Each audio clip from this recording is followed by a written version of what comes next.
What is up, guys? Welcome to my trailer breakdown for The Flash, Season 6, Episode 2, titled A Flash of the Lightning. This episode is titled after the 8th issue of Crisis on Infinite Earths out of 12, which was the issue where Barry Allen sacrificed himself to save the multiverse. This episode will heavily focus around that fact, the fact that the Monitor told Barry in the last episode that he will have to sacrifice himself, and we see a lot of that in the trailer. So in this video, we'll watch the trailer, then I'll break it down, but I'll also talk about other things, like set photos, not really set photos, but behind-the-scenes photos from Crisis on Infinite Earths, which show both Supermans, or 2 out of the 3 Supermans we're going to see hanging out with the Flash, but also our first look at Black Lightning along with the Flash in the crossover. You probably saw those photos in the thumbnail, but I'm going to talk about them in this video as well after I talk about the trailer. With that in mind, let's watch the trailer so that I can break it down. I need to see this crisis for myself. Where will you go? The day after I'm supposed to disappear. I'll come right back to this moment. Promise. What'd you see there, kid? Something's coming. The Flash, all new episode next Tuesday at 8/7 Central, only on the CW.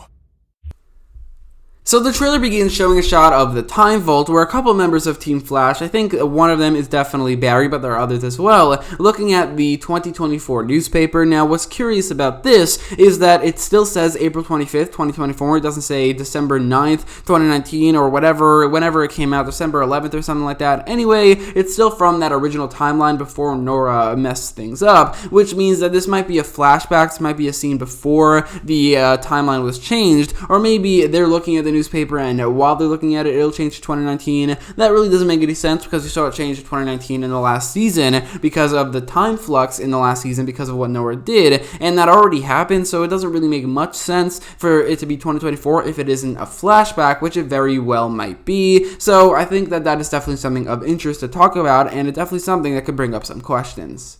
And then the trailer reveals something incredibly interesting that I had absolutely no idea was going to happen. In this episode, Barry wants to see the crisis for himself, so he seems like he's going to be going to the future to see what's going on. He's going to the day after he's supposed to disappear, so he's going to December 10th, 2019. This is incredibly interesting because, I mean, it's very similar to what he did in Season 3 when he went to the future to get a solution to defeating Savitar, but he saw what the world was like after Iris died, or he saw what Team Flash was like, a couple years, like 7 years, but still, it was after, and now he's doing something very similar. He's going to the future to the day after somebody dies, or like after somebody dies, this time being himself, to see what is happening, to see the crisis for himself. This is going to be the technically second time, it's going to technically be the second time we ever see footage of the crisis. We've seen photos, obviously, from the newspaper, or at least one of them, but we saw footage from the crisis in Godspeed in that episode, when Barry from the 2024 crisis sent Nora a message where he said goodbye.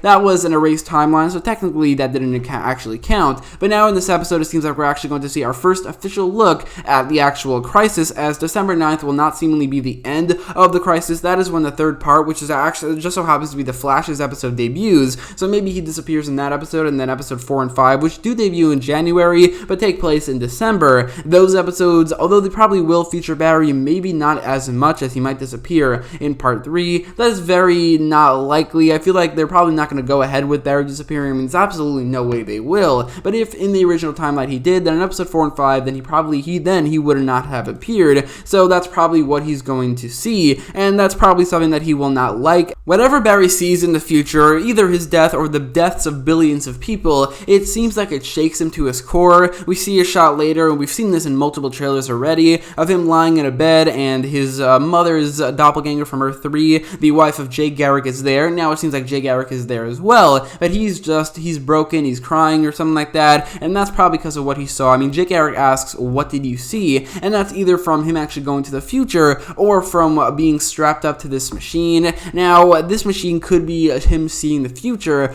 or it could maybe be something else, and I do have a guess of what that can be.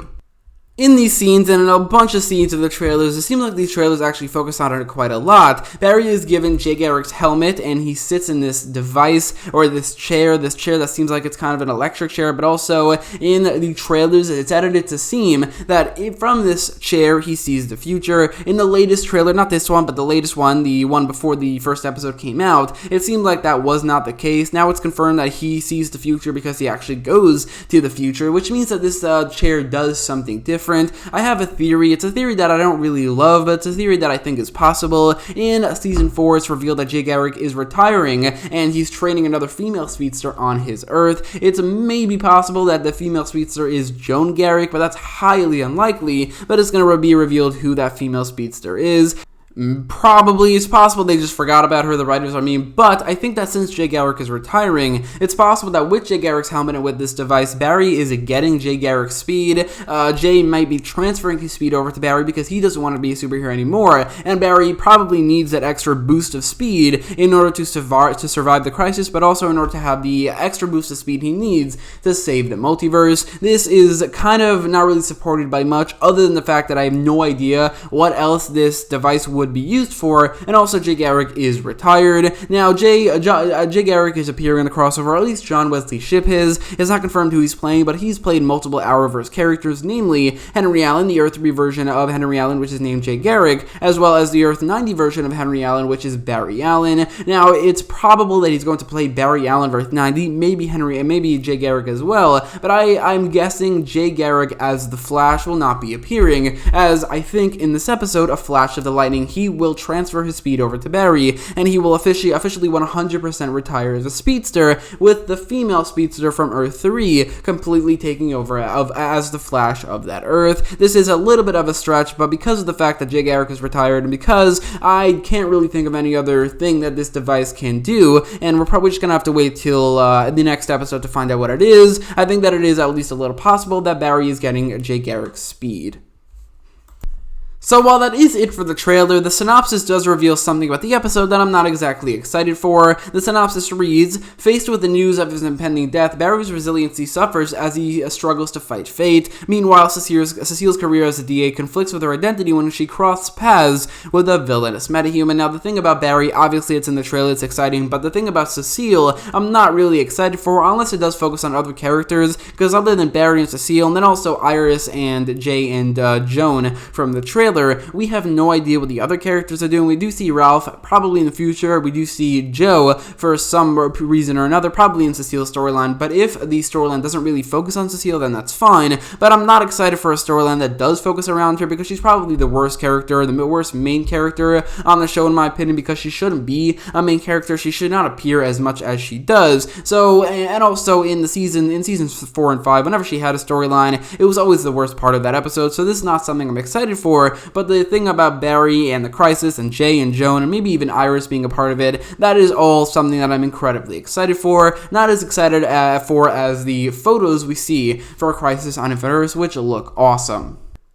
So now I want to talk about those photos from Crisis on Infinite Earths. There are four photos I want to talk about. One of them released a while ago, like a week ago. Another one also released a couple days ago, while the other two, which are the ones you see in the thumbnail, those were released like just a day or two ago. Anyway, we see one where the two Supermen, not the Tom Welling version, but the Tyler Hoechlin version and the Brandon Routh version, are hanging out at the Daily Planet. It looks so cool. I mean, their costumes look great together, and also the fact that we see these two Supermen hanging out, it's really cool. We also see a photo of Brandon Routh Superman on his Earth, and it seems like he's the editor-in-chief of the Daily Planet, which probably means Perry White died, but this is an interesting thing they're doing. Those two photos are not nearly as cool as the other two we see, one of them showing the Flash and Black Lightning hanging out on the Wave Rider in one of the parts of the crossover. Black Lightning has his, I think, great new costume. I never liked his costume from the show. I did like his original costume, as in the first season, the only season I've seen so far, but there are flashbacks showing him wearing a very comic book accurate costume, which I thought was a lot better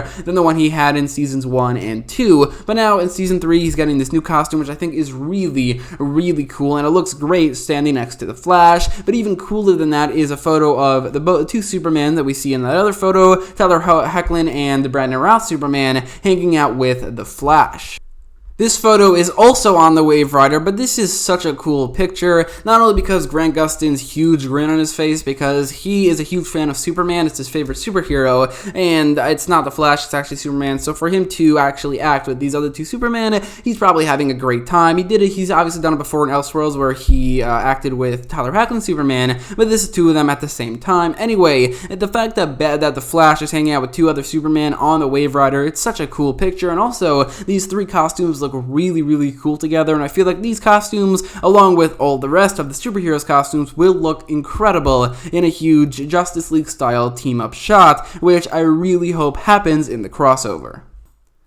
So anyway, that is my trailer breakdown, synopsis breakdown, and also image breakdown from the Crisis in this video. Let me know what you thought about everything I talked about in terms of the Crisis photos, Cecile's storyline, and also the storyline with Barry going to the future, and then whether or not he gets Jay Garrick's speed. Anyway, if you like this video, make sure to leave a like, share, and subscribe, and thanks for watching. And if you haven't checked it out, definitely check out my review for the first episode of The Flash, Season 6.